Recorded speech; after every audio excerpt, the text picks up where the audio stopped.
நான் காமராஜரிடம் இருந்தேன். அவர் இறந்து போகிறார்.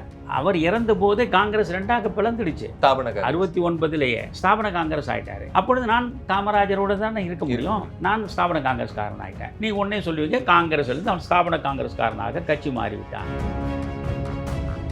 அப்போ செழியன் வந்து ஹெக்டேவன்ட்ட சொன்னார், இந்த கட்சியை தமிழ்நாட்டில் கொண்டு போகணும்னா தமிழறி மணியனை நாம் தலைவராக தான் சரியாக வரும் அப்படின்னு. லேண்ட்லைனில் ஹெக்டே எனக்கு வந்தார். No I am going to appoint you as the president of Tamil Nadu Lok Shakti, you kindly accept it அப்படின்னாரு. நான் ஒன்றே சொன்னேன், sorry Hegdeji, your Lok Shakti is nothing but a local Shakti. இந்த 55 ஆண்டுகளில் இன்று வரை ஒரே ஒரு நொடி நான் திமுகவிலோ அதிமுகவிலோ அல்லது மதிமுகவிலோ தேமுதிகவிலோ பாமகவிலோ வேறு எதிலோ நான் ஒரு நாளும் இருந்ததில்லையே. அப்படி என்றால் அதிலிருந்து என்னை நீங்கள் புரிந்து கொள்ள வேண்டாமா? தேய்ந்து தேய்ந்து தேய்ந்து மறையக்கூடிய கட்சிகளில் தான் நான் இருந்திருக்கிறேனே தவிர நான் என்னை வளர்த்து கொள்ள வேண்டும் என்கிற சுயநலத்தோடு நான் ஈடுபட்டிருந்தால் நான் வளர்ந்த கட்சிகளிடம் தானே போய் சேர்ந்திருக்க வேண்டும். என்னை பொறுத்தவரையிலும் இந்த 2 திராவிட கட்சிகள் இவற்றிற்கு முற்றிலும் மாற்றாக ஒரு மாற்று அரசியல் மலர வேண்டும் என்பதற்காக என் வாழ்வை அர்ப்பணித்தேன். அதற்காக பலரை நம்பினேன். ஒவ்வொருவரையும் நம்பி அவரவர் குத்திய கத்தி குத்தை இந்த முதுகில் ஏற்றுக்கொண்டு அந்த காயம் மாறாமல் ரணத்தோடு உட்கார்ந்து கொண்டிருக்கிறேன். தரமே உணவாய் என்றும் Apoorva. Ashwin's Sweets and Snacks. Experience comfort, elegance, and a homely feel in our premium rooms. Perfect for spiritual trips, family stays, or business travel. Pachiyappa Silks, the complete family store. Enjoy full shopping. Kanchipuram, Velur, Thiruvannamalai. நீங்க சொல்லும்போதே சொல்லியிருந்தீங்க, இந்திய எதிர்ப்பு போராட்டத்துல நீங்க கலந்துகிட்டு இருந்தீங்க. நீங்க திமுக, அதிமுக அந்த மாதிரி திராவிட கட்சிகளுக்கு போகாததன் காரணத்தையும் சொல்லிட்டீங்க.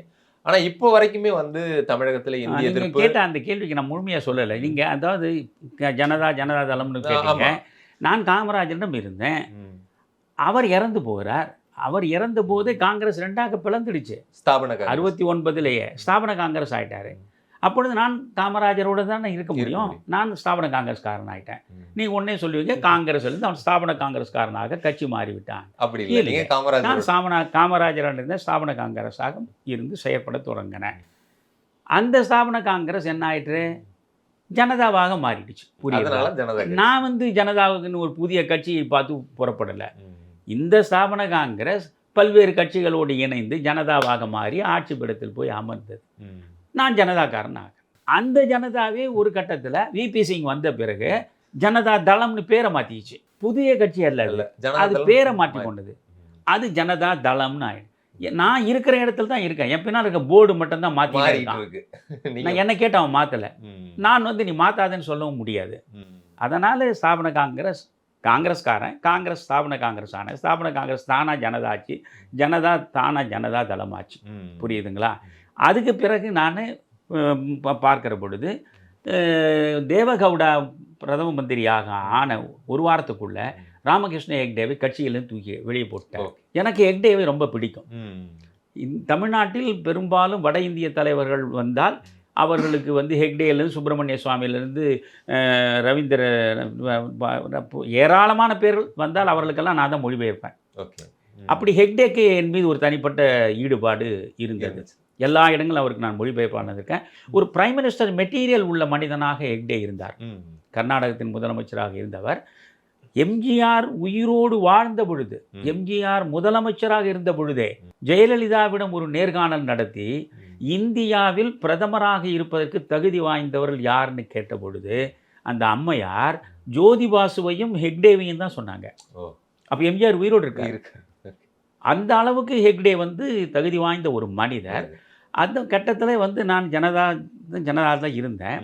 இந்த ஜனதா தளத்தை காப்பாற்ற வேண்டும் என்பது தான் ஆசிரியர் பணியை விட்டு வெளியே வந்தேன்.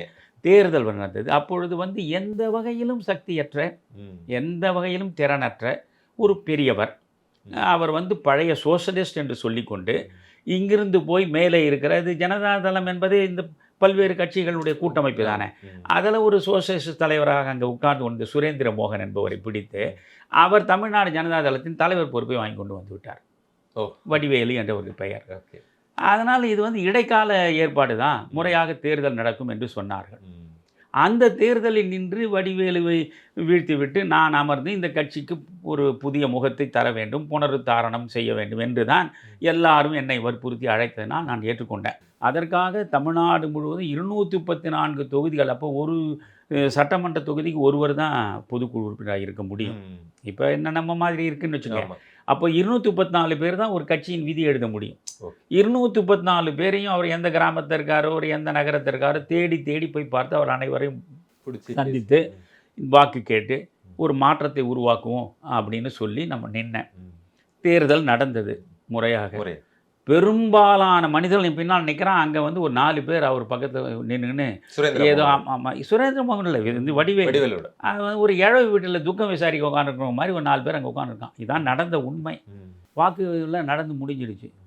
வாக்குச்சீட்டு நடந்து முடிஞ்ச உடனே அறிவிக்கிறான், நான் வந்து 9 ஓட்டில் தோத்துட்டேன்ட்டு. எப்படி அது? நான் கேட்டேன். நான் போனேன். அப்போ வந்து ஒரு சோஷலிஸ்டாக இருந்த ஒருத்தரை அங்கிருந்து பார்வையாளராக அனுப்பியிருந்தாங்க. அவர் ஆந்திராவை சேர்ந்தவர். அவரிடம் நான் போனேன்.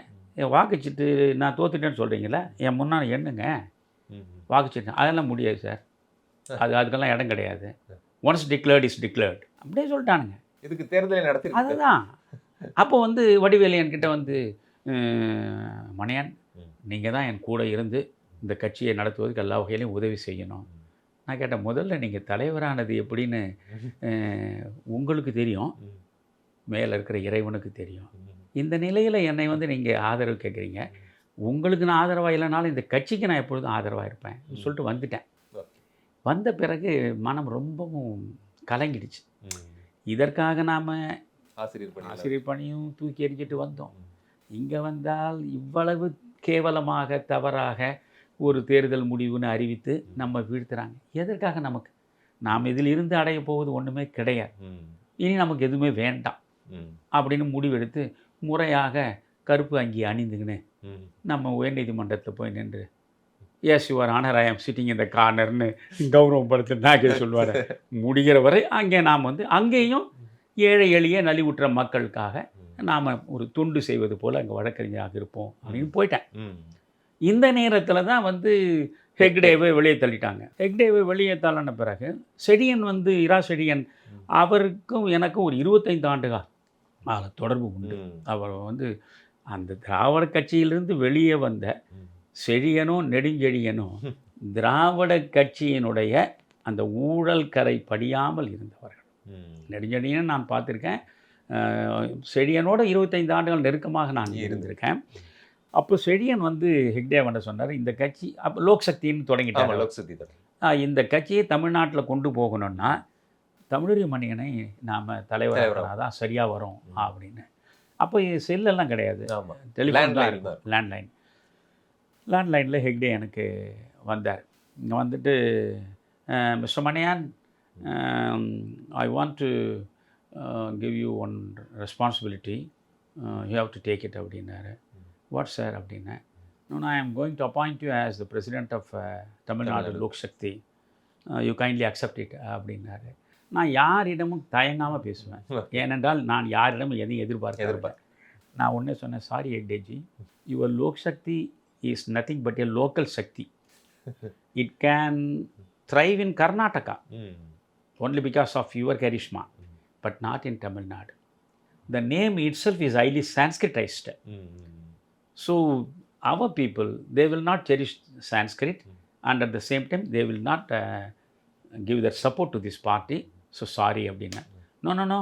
Being an ardent follower of Kamaraj, you have to take this responsibility. I will pay more attention in Tamil Nadu to revive Kamaraj era. அப்படி இப்படின்னு சொல்லி எனக்கு நெருக்கும் போது, இவ்வளோ பெரிய மனுஷன் சொல்கிறாரு. நம்ம இந்த ஊரில் சொல்லுவாங்க பார்த்தீங்களா, ஊருக்கு பெரிய மனுஷன், அவர் எனக்கு கையை பிடிச்சி இழுத்தாரு, வேறு நான் என்ன பண்ணுறதுன்னு சொல்லிட்டு சொல்கிற மாதிரி அது கேட்க கொச்சையாக தான் இருக்கும். ஆனால் அப்படி தான் நான் அவர் மீது எல்லையற்ற மதிப்பை வைத்திருந்தேன். எனக்கு என்னவென்றால், நாம் சுற்றி சுற்றி இந்த காங்கிரஸ், ஸ்தாபன காங்கிரஸ், அதிலிருந்து வந்த ஜனதா, அதிலிருந்து வந்த ஜனதா தளம், அதிலிருந்து வந்த லோக்சக்தி, இதற்குள்ளேயே தான் என்னுடைய ட்ராவல், என் பயணம் இருக்கிறதே தவிர, இந்த 55 ஆண்டுகளில் இன்று வரை ஒரே ஒரு நொடி நான் திமுகவிலோ அதிமுகவிலோ அல்லது மதிமுகவிலோ தேமுதிகவிலோ பாமகவிலோ வேறு எதிலோ நான் ஒரு நாளும் இருந்ததில்லையே. அப்படி என்றால் அதிலிருந்து என்னை நீங்கள் புரிந்து கொள்ள வேண்டாமா? தேய்ந்து தேய்ந்து தேய்ந்து மறையக்கூடிய கட்சிகளில் தான் நான் இருந்திருக்கிறேனே தவிர, நான் என்னை வளர்த்து கொள்ள வேண்டும் என்கிற சுயநலத்தோடு நான் ஈடுபட்டிருந்தால் நான் வளர்ந்த கட்சிகளிடம் தானே போய் சேர்ந்திருக்க வேண்டும். ஆனால் என்னுடைய பார்வை முழுவதும் இது ஒரு குடும்பம், ஜனதா பரிவார்னு சொல்றாங்க. இது ஜனதா குடும்பம், காங்கிரஸ் குடும்பம். இது உண்மையான காங்கிரஸ்காரர்கள் தான் காமராஜ் மறைவுக்கு பிறகு ஜனதாவாக. அதுபோல தொண்டர்களை இப்போ நீங்கள் பார்க்க முடியாது. அதனால் நான் இப்பொழுதும் நான் கட்சி மாதிரி இல்லை. ஆனால் நான் எப்பொழுதும் தெளிவாக சொல்லுவேன், ஜீவா தொடக்கத்தில் காந்தியவாதியாக இருந்தார், காங்கிரஸ்காரராக இருந்தார். அதற்கு பிறகு காந்தியோடு சிராவாயில் ஆசிரமத்தில் அவருக்கு ஏற்பட்ட சந்திப்பு, அதில் பகவத்கீதைக்கு காந்தி கொடுத்த விளக்கம், அந்த விளக்கத்தில் ஜீவாவுக்கு உடன்பாடு இல்லாமல் போனது. அந்த நிலையில் அங்கிருந்து புறப்பட்டு நேரே பெரியாரிடம் உட்கார்ந்தார். பெரியாரிடம் சுயமரியாதை இயக்கத்தில் அவர் தன்னை ஈடுபடுத்தி கொண்டார். பெரியாருக்காக ஊர் ஊராக பேசினார். பிறகு அந்த சுயமரியாதை இயக்கத்தில் இருந்தபடியே திருத்துறைப்பூண்டியில் நினைக்கிறேன், திருத்துறைப்பூண்டியில் பெரியாரை உட்கார வைத்துக் கொண்டு சொன்னார், நீங்கள் வெறுமனே ஜாதிகளுக்கு எதிராக பேசுவது மட்டும் போதாது, வர்க்க வேற்றுமைக்கு எதிராகவும் நீங்கள் கொடி பிடிக்க வேண்டும், 2 முனைகளில் நாம் போராட வேண்டும் என்று சொன்னார். உடனே பெரியார் சொன்னார், எனக்கு வயதாகிவிட்டது, என்னை விட உங்களுக்கு வலிமை அதிகமாக இருக்கலாம், நீங்கள் போராடுங்கள் அப்படின்னு அவர் சொல்லிட்டார். அதனால் இது இனி இங்கு இருந்து பயனில்லை என்று நினைத்து அவர் அதை விட்டு வெளியே வருகிறார். வெளியே வந்தவர் அவர் சுயமரியாதை மார்க்சிஸ்ட் சார்ந்த ஒரு கட்சியை தொடங்குகிறார். அப்படி தொடங்கி அவர் என்ன செய்கிறார், டாங்கேவை வரவழைக்கிறார். கம்யூனிஸ்ட் தலைவராக இருக்கிற டாங்கேவை வரவழைத்து திருச்சியில் அவர் கூட்டம் போடுகிறார். அப்போ டாங்கே சொல்கிறார், இல்லை இல்லை, நீங்கள் காங்கிரஸ் என்பது காந்தியால் வளர்த்தெடுக்கப்பட்ட இயக்கம், இது வெகுஜன இயக்கம், இதுதான், நாம் அதற்குள்ளே இருந்து தான் எந்த மாற்றங்களையும் கொண்டு வர முடியுமே தவிர தனித்தனியாக போய் கொடியை வைத்து கொண்டு எதுவும் செய்ய முடியாது என்று அவர் சொன்ன நிலையில் அவர் மறுபடியும் என்ன செய்கிறார், இந்த காங்கிரஸ்குள்ளே அவர் இருக்கார். அதற்கு பிறகு அது அவருடைய கொள்கைக்கும் இதற்கும் சரியாக வரலை, புரியுதுங்களா? பிறகு அவர் என்ன கடைசியாக கம்யூனிஸ்டாக மாறுகிறார். அவர் இறக்கிற வரையிலும் கம்யூனிஸ்டாக இருந்தார். அப்போ நான் கேட்குறேன், அவர் முதல்ல காந்தியவாதியாக இருந்தார், அதுக்கு பிறகு அவர் சுயமரியாதை இயக்கத்தை இருந்தார், அதுக்கு பிறகு அவர் சோஷலிஸ்ட் காங்கிரஸில் இருந்தார், சோஷலிஸ்ட் காங்கிரஸ்லேருந்து மறுபடியும் அவர் காங்கிரஸ்காரனார், காங்கிரஸ்காரிலேருந்து கம்யூனிஸ்ட் ஆனார். அப்போ பல கட்சிகளை பார்த்தவர் ஜீவா. ஜீவா தனக்காகவா அப்படி செய்தார்? இல்லை. அதனால் ஜீவா என்பவர் கட்சிக்காரன் இல்லை, கொள்கைக்காரன். ஜீவாவை முழுவதுமாக இன்றைக்கு நீங்கள் ஜீவாவை பற்றி நான் பேசியிருக்கிற பேச்சை நீங்கள் யூடியூப்பில் போய் கேளுங்க. ஒரு கம்யூனிஸ்ட் கூட அது மாதிரி பேசியிருக்க மாட்டான். அதை கேட்ட அத்தனை பேரும் கண்ணீர் விட்டு என்னிடம் பேசுகிறேன். உலகம் முழுவதும் பாரிஸில் போய் நான் ஜீவாவை பற்றி பேசியிருக்கிறேன்.